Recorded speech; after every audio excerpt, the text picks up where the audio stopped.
It's not a penalty. I'm sorry, it's not a penalty. Totally agree. Yeah, I didn't think it was a penalty at all. In fact, I think he said everything that we needed to know in the interview there, Antonio. I thought his hand wasn't really in an unnatural position. I thought the shot actually came from about a yard and a half away. As ever, when a ball hits an arm, it then flails because the weight of the ball actually makes it, swing and whatever. But he's so close to him. I find that very harsh. Do you think it was a striker's attempt at blocking the penalty? I don't think he tried to block it. So. Do you think it was a pen? No. I thought it was handball because the guy's hand's out there when it hits it. You watch defenders go and make that challenge. You watch defenders going that and they put their hands behind their back. No, but that's... Sure. For me, that's unnatural. Yeah. Defending by putting your hands behind your back. Who defends like that? That's the way it is this season. You leave your arm out there and the ball hits it, it's going to get given. Yeah. How do you feel for Bukayo Saka? We talked at length about it before the game. It's so disappointing because, he's got a lot of balls to take the penalty, and obviously with his previous history as well. He's come back and played the way he has done. But people will remember this, above a lot of what he's been doing this season. It's not over yet. There's still going to be a few more twists, but this is a big day for Man City, I think. Yeah, that's potentially a twist. That moment there, isn't it? It is, and watching the last couple of games, Arsenal, last week Liverpool, and this week, game management. If you go 2 goals up, it's about game management from there. Yeah. Another team's going to create chances, of course, but as Arsenal, you got to say to yourself, we need to get a third one here. I think once they went 2-0 up, Arsenal comfortable, very, very comfortable, but I thought they dropped off a little bit. Intensity dropped with 2-0 up, away to West Ham. West Ham get themselves back in the game, fortunately, via a penalty. Game changes. Everything changed on that penalty. Yeah, and as I said, Michael, what made it worse for Arsenal was just 2 minutes, 22 seconds later, suddenly, the other end. Well, exactly, and how many times do we see it, either a big save or a big incident, and this time, obviously, it was a big penalty miss, and then all of a sudden, within a blink of an eye, at the other end, there's a goal, and the whole game has changed on its head. This is a really interesting goal. The ball was cleared, but you look at the back four here, the left side of the defence and the right side of the defence are all totally disjointed. They've cleared the ball and they've not been able to keep up. And what's happened is obviously Bowen has then used that to his advantage because he can stay on side on the side of the pitch where they've squeezed up too high.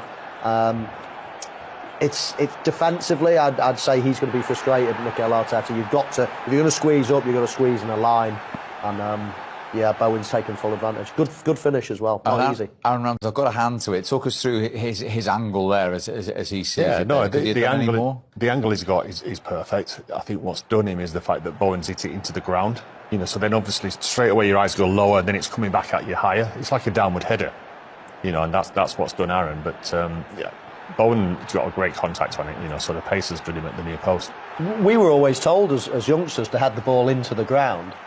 And you never think why, you just do it because you've been told to do it. Yeah. But I just wonder why, actually, from a goalkeeper's point of view, is it because it's hard to then judge how high it's going to bounce, and it's all, as you say, you're down and then you're up. And it generates more pace as well. Once it hits turf. And sometimes you'll get skid on it as well. But it's when it goes down because you look down and then it's coming back up at you. That's the hardest adjustment. And Aaron got a good hand on it.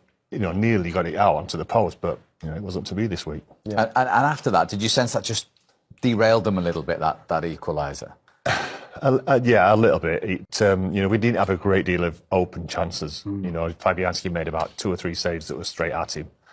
We didn't really create a lot after that, So, it's disappointing. But like I say, there's still going to be a few more twists. Well, the way this season's going, you wouldn't rule that out, would you? No, not at all. And there will be loads more twists, Steve. We looked at the fixtures before the game, and as much as we think this game is going to be the big game, and of course it is at the Etihad between Manchester City and Arsenal, there are still a few tough games. That was a tough game today. I know teams are near the bottom of the league, but going away from home in the Premier League against anyone, Manchester United might find that as well in 15 minutes or so. Nottingham Forest or anywhere away from home is tough in the Premier League. It's crazy. Obviously my time playing, the manager always used to say the season never got started until now. Easter, you'd be talking about 30 games in. Points get dropped around this kind of time, and champions make themselves from now. Yeah, it's crazy. And the last 2 games for Arsenal only back that up, don't they? Really? There you go. Look at there you go. Some tough games there. And we'll highlight the big one, but there are some tough games for both teams. And as I said before, I know Chelsea aren't having a good season at the minute, but they could play a big role in this title. And then Newcastle away. Yeah. That's a tough one as well. Yeah. A few twists to come. Fascinating.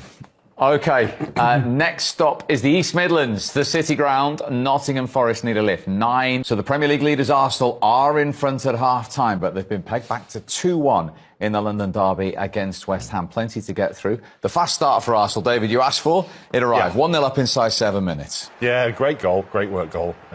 Quick 1 and 2 touches. And it's exactly the start that Arsenal wanted, but it's weird because I still feel a bit nervous after last week. But no, they work it really well. The weight of pass, this one across. I think the only reason Fabianski doesn't get on it at all is the speed of the pass across, and it's a great finish for Jesus. Ben Rama, you've picked out, Michael. Yeah, I thought he was ball watching. In fact, I thought he was ball watching for both goals. But here's the first one. Ben Rama should have been back in the left-back position. Cresswell had to move inside because of Saka. Saka brought him inside, as you can see there, and he can't get back out. And I think Ben Rama will be looking at himself, and more importantly, I think the teammates will be looking at him, because they certainly made their feelings known for the second goal. But on the back post there, Jesus was on his own, and a nice enough finish to give him a great start. Yeah, that was his 9th Premier League goal of the season. 3 minutes later, Ødegaard continued his best goal-scoring season of his Arsenal. Yeah, he did. It's a lovely finish, but same again. Defensively, West Ham will be very, very disappointed. Same thing again. When Rama gets himself caught under the ball, he's got to go all the way in.